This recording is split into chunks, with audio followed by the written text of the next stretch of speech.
Welcome to Program Your Remote. Today we're going to be looking at a programming procedure for GM trucks and SUVs, the mid-90s through about 99.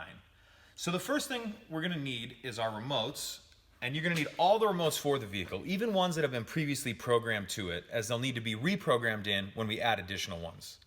The next thing you're going to need is a suitable jumper wire.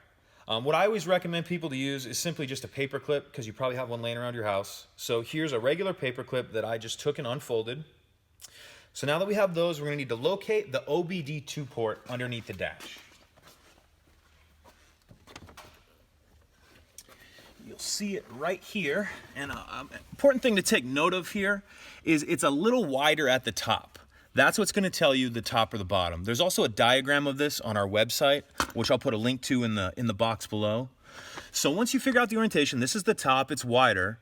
From left to right, we're going to count over to the 4th slot and the 8th slot. That's where we want this wire to go.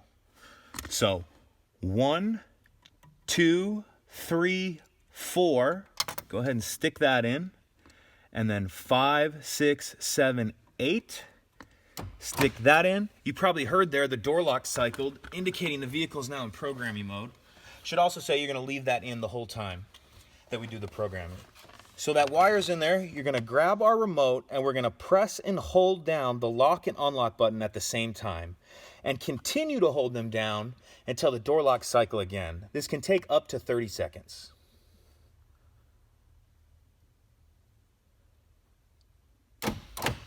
Probably heard the door locks there. That indicates this remote has now successfully been programmed. If you only have one remote, you can skip this next step.